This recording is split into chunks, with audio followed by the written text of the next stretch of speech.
Hi, everyone. It's Sara. Welcome to Unmuzzled, a podcast. First up, thank you so much to our sponsors. Thank you so much to our presenting sponsors. Yucca Fence is a family-owned, trusted provider of high-quality fencing solutions with over 57 years of experience.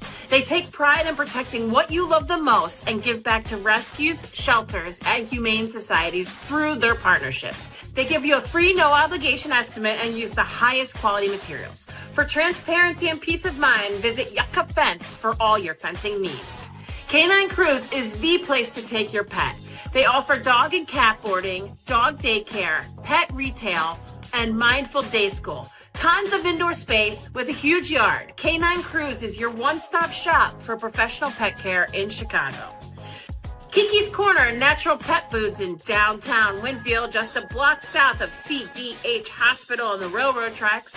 Kiki's has all your food and health aid needs for dogs and cats. Kiki's Corner for a healthy, happy pet.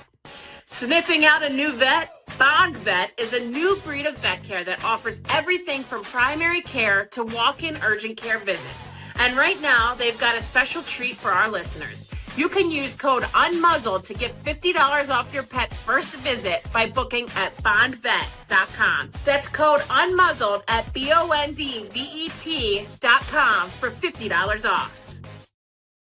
Thank you so much to our sponsors. I really, really appreciate it. Coming up, Sara Sanctuary, Society for Animal Rescue and Adoption. So I have heard their name for many, many years. Some rescues that I work with in Chicago land have sent animals there. And what they do is simply magical. I'm now joined by Tracy Frank. Hello, Tracy from Sara Sanctuary. I am so honored to have you. Thank you for your time. Thank you, Sara. Thanks for having me. Yes. So, I mean, incredible. 1996, you've been doing this since, which says so much about what you do and the longevity of it. I know of you through a live rescue. I'm friends with Kristen Girali and Laura Krill, who have had dogs come to you, and I know that you have done some deals, trade deals. But tell me how this all started. Obviously, you have had a life filled with animals and a love for all kinds of animals. But how did this start in 1996? Well, I was living in Austin at the time, and I started rescuing all these animals. I think I had 20-something dogs and I don't know how many cats. And I was married to someone at the time who worked in the film industry, and I wasn't working, so we could pretty much live anywhere. And my stepmother kept saying, you should move out to the ranch, meaning this property. And so I thought, why not? And so we did, and we kept finding more and more animals. I started teaching so I was a special ed teacher for a while, and I started finding more and more dogs and cats. And I used to always say, I wish we had pigs. And you know that expression, be careful what you wish for, because now we have over 300 pigs. But it just kind of happened organically, to use a kind of overused expression. I just started finding so many dogs and cats, and, I'd go to work, and, teachers don't make a lot of money. So everything I made, I pretty much went to the care of the animals. And I'd work here and go back, to school the next day exhausted. And one day I just happened to be at my doctor's office, and I looked at a magazine called Best Friends Animal Sanctuary or magazine, and it was kind of like I had this epiphany, because that's what I was doing in essence, but I didn't really know what to call it, or really understood the concept, because back then no kill per se was kind of unheard of. The standard model for a shelter back then was kill animals to make room for more animals. And to me, that just seemed perverse and wasn't something I was willing to do. And so I heard about Best Friends and contacted them, and they helped me get started. And at the same time, Farm Sanctuary was a new place as well.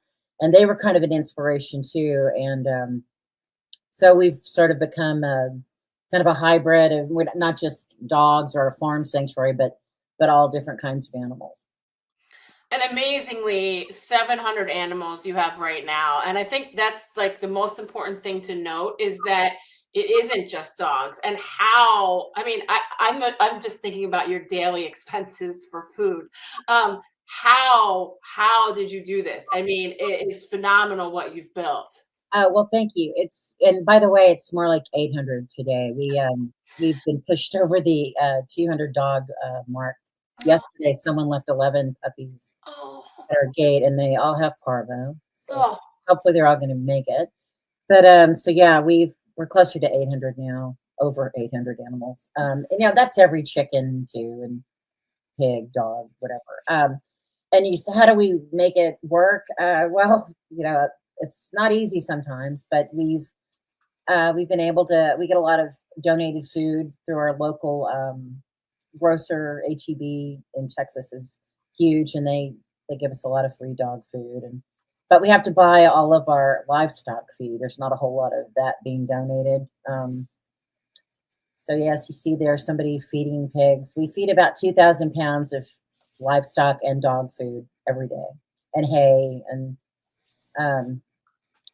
canned food too to some of them, and produce. we do give produce to some of the animals, and we just make it happen. I don't know. Our budget's kind of always in the red. It seems like lately we've been doing better. We've got more supporters, and we've been trying to do that to make more awareness. We've sent out some acquisition mailings, and of course now we didn't have this 30 years ago, but social media is a big help. So we try to do everything we can. We're on MailChimp, Instagram, of course, Facebook, Patreon, anything we can think of, we try to do. And that's how we do it. We just raise enough money to somehow, we do it. Sometimes it doesn't seem like we will, but it always seems to, come through. We've got a lot of great supporters, generous people who help us. A lot of them in Chicago, by the way. Some really great people there. Yeah, I was literally just saying this because I run a nonprofit for animals with cancer. As soon as I'm at this point where I say, if we don't get this money right now or like in the next week, something happens. And, we don't get a lot of grants, unfortunately. So we really rely on you, like the private donor, our monthly donors. And I'm sure you're the same way. We don't get all of these grants, these huge grants that some other rescues and organizations get. So it is amazing how you can reach so many people. And I think what you just said about social media, you have literally been around since there was no social media. In fact, the majority of your existence was without social media. So now the amount of people that you can reach through all of these amazing avenues is just incredible. What is it like? And, it's kind of like a deep question, but it is what you do when you see an animal that has no future, literally like you're the last hope and it's you. And then you get to see, and I know Kristen Drawley talks about this all the time. She gets tears when she sees a dog that she brought to you, like flourishing with you. It's just, it gives me goosebumps just thinking about it. But, I'm sure you're going to be humble, but it's pretty amazing what you do and for the amount of animals that you do it for. Thanks. Yeah. Ever since I was a little kid, I always, rooted for the underdog, or always wanted to help the puppy nobody else wanted, or with animal with disabilities or that needed the most help. And I was always drawn to that. And I guess that's, part of this too. I mean, I won't, people say, well, are you full? How do you, what do you do when you're full? Well, yes, but what are we going to do? We're not going to turn away those 11 parvo puppies. We'll just have to make some sort of accommodation for them and get the extra help they need. Same goes for any, those other animals. Like you said, Kristen has sent some here that were, a lot of it's situational. Once they come here, it's a little different. Because in a smaller, like in a shelter where that's Batman, he's from Chicago. He used to bite people, I guess. That's why he's here. But sorry, getting ahead of myself. Sorry. I can't even think. What I was going to say is at some of the shelters and facilities, it's smaller and there are a lot more people, and the dogs don't always fit into that situation. Where here, they're more with other dogs and they have more space and time and the environment to thrive, like, because it's not so intense, and they get to play and pretty much just be dogs. Which I know rescue organizations appreciate so much, just to have an option, especially for a dog that you've maybe had for a bit and you've seen them really at their lowest, and then to be able to have somewhere to take them is just incredible. Are there times when you, and I know we talked about this a little bit, but you feel almost like you're drowning and you just need a break? I feel like for you, compassion fatigue may set in at times. And what do you do for that? Because it's a very serious thing in the rescue world. I'm not joking. I'm not embarrassed. I take Wellbutrin, and I recommend it highly. Or some people don't approve of antidepressants, and I'm not depressed, but I don't want to get depressed. I'm not going to be very effective if I'm falling apart every time something bad happens, or anytime we have to euthanize an animal. So I swear by it. I think that it should be in the water system.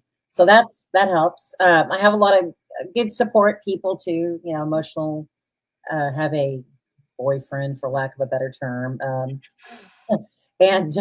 he's never complained. He doesn't live here, which is probably part of the reason. But he loves the animals, and it's nice to have a supportive partner rather than a horrible husband who tried to stop me every step of the way, which my second and third husbands were like that. So I don't know. You have to have good people behind you who care, and also our staff. Right now, we have a lot of great people. We have 4 other people that live here who genuinely care about animals.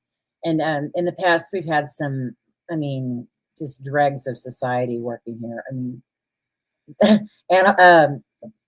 people right out of prison. We've had some awful. Not that everyone out of prison is awful, but we've had a lot of terrible people here, and that's made all the difference. Now having enough money to pay good people and have people here who aren't just in it for the money has made all the difference. Yeah, really. Honestly, like a turning point for you too, when you get to that point of, okay, assuming when you started volunteer based, we don't have this backing to pay people, and then to be able to convert into, and I was just talking about this with David Kerpel, where I embrace our volunteers because they make us go. And when they believe in what you do, same with your staff and your board. When you have a staff and they believe in what you do and you can repay them for everything they give you, it is such a big difference. But you have to keep feeding them love. You really have to embrace them to let them know how important they are to you. Is there a biggest lesson that you've learned, even maybe in the last few years? We're obviously in a shelter crisis. We hear about this all the time. I'm sure you are inundated with requests, but what is the biggest lesson that you've learned, especially in the past few years? Oh, goodness. I don't, that's a hard one. What have I learned? Well, I've learned to never give up. I don't know if I've learned that, but I've always thought that, and failure is not really an option. You just have to, like I said earlier, find a way to make it work. Yeah, we do try to put some limits on the amount of animals. Certainly we can't take every animal that people ask us to take. I'm sure you get this too, but daily there's so many people just trying to unload animals. That litter of puppies, I got an email from someone, probably the same person. We tell them we can't, and we try to help them find other resources, but they still leave them or whatever. The problem seems so easily remedied if people would just alter, their pets, but they don't, and there are no laws in place, at least down here, to make that happen. There's no penalty for letting your dog have 1 million puppies and be sick, or in dumping it on the side of the road. There are laws, but we've had plenty of animals left here with proof and witnesses, and the county attorney just said, well, they left them where they thought they'd be cared for, and nothing happened to those people. But back to your question, what have I learned? I don't know. I hate to ramble here. I'm a vegan now. I didn't start out as a vegan, but I am, and I recommend it highly. And I've learned that, every animal is intelligent and important, and that, even a the lowliest, animal on the whatever someone might think that is. A rat is intelligent and has feelings, and that they all matter.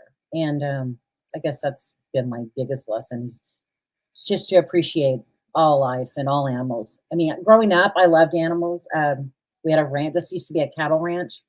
I loved them, but I still had a steak or whatever on the way home at the restaurant, or I carry a little calf on my saddle, but then later he'd be off and slaughtered, and it bothered me, but I never made that connection till later in life when I got away from that whole environment. I mean, we had a rodeo arena growing up. I hunted deer and birds, and I regret that. I wish I hadn't, but I did.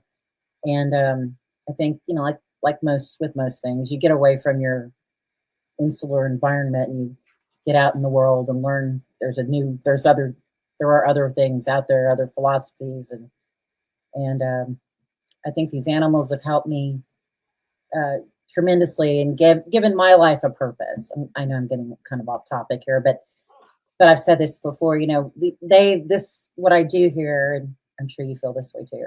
It's more fulfilling than anything else I've ever done. I mean, I've been a special ed teacher. That's a pretty cool thing, if but that wasn't really for me. I mean, this is what brought to me the things that religion, relationships, all these other things never did for me. This gave me happiness and fulfillment, and I'm not answering your question. I'm just glad. No, that was beautiful. And yeah, yes. I totally agree. And I think, when you kind of live your dream, my dream was always to be in television and be in sports and be around, this cool environment. I got to a point where I'm like, this is not for me. And I dropped everything in the background. I had Live Like Grew going. I was starting another pet care business, and I knew that I had to end, my career in broadcast. Was it easy? Did I suffer in the beginning? Was I not able to buy the shoes I was always buying? Yes. But when I look back now, I'm so grateful that I did it because I'm so much happier. I'm my own boss. I'm able to run 2 successful businesses, what I deem successful now. But the pain to get there was worth it. And even though in the beginning it doesn't seem like it, this is what you're saying. It is so worth it when you get to live your dream. And the fact that you grew up on a ranch and now have turned it into this incredible sanctuary is amazing. I mean, it's like a dream come true. It's a story of success. So kudos to you. I think it's awesome. And the way that you said it, with the free property, that helped, of course. Yeah. I mean, that does help. And to turn it into this amazing sanctuary. I also wanted to mention, because I was looking at your website, people can stay actually at the sanctuary. Yeah, that's an old picture. Now there's a deck, or I guess it's on the other side. There it is. Yeah, that's a kind of a cool, like an apartment where people can stay. We had people from Chicago just the other day stay here. And yeah, people come from all over. There it is. It's beautiful. So for somebody to stay there, they can then feed the animals, right? In the morning, they can help you out. Yeah, most people that come want to volunteer, and not everybody, which is fine.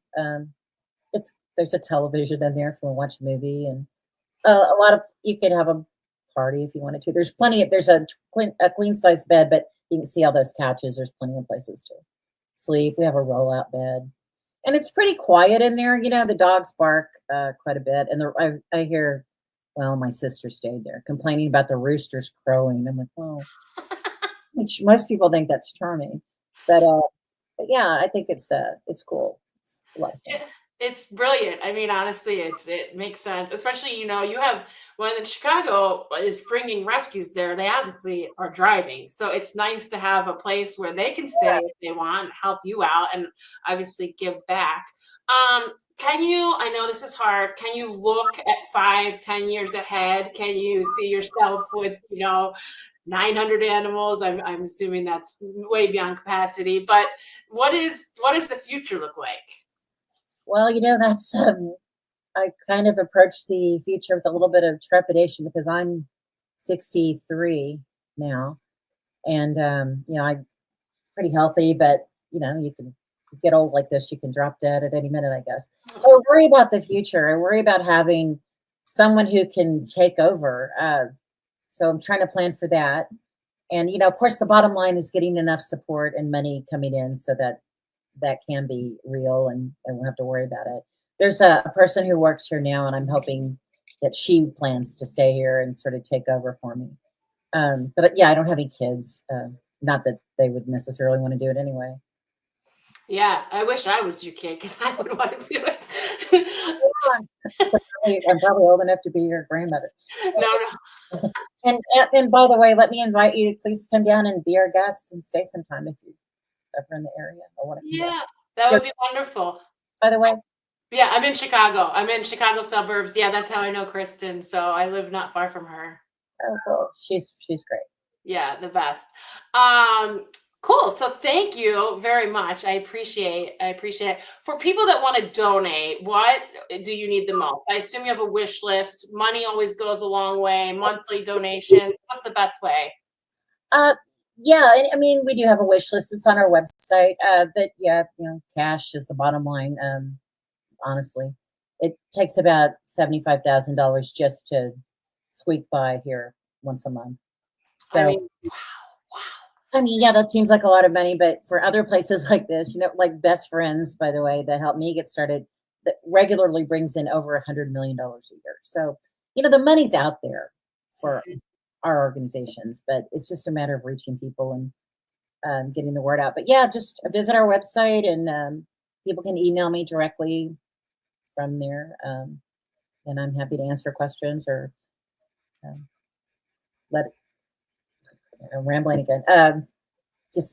Donations of cash are great. That's probably give them money. Look at the amazing work that Tracy does. Look at the magic she has made.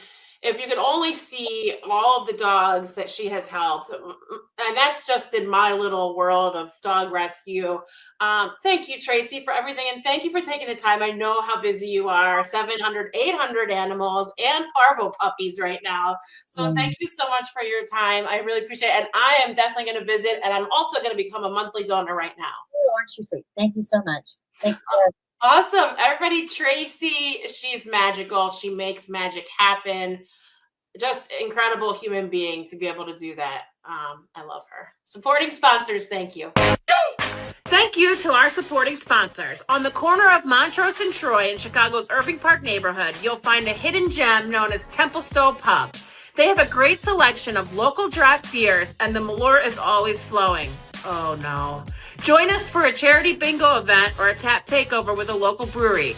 Don't want to leave your dog at home? All good, bring them along. Whether you're throwing darts or playing a banger on the jukebox, you're guaranteed to have an awesome time. So head on over to 3135 West Montrose and look for the old style sign. The Canine PT is Chicago's highest rated dog physical therapy clinic, and they're dedicated to enhancing the lives of your four-legged companions as they age or when recovering from an injury. Give the gift of pain relief to your furry friends. They also offer a discount for rescue dogs. For more information, visit thecaninepT.com. Intuitive animal behavior dog training, positive reinforcement, force-free, and fear-free training solutions for every dog. Jenna offers individualized training, behavioral boarding, shelter support, and positive reinforcement board and train services. Creating an environment that is happy and healthy for your pets is so important. For more information, go to intuitiveanimalbehavior.com.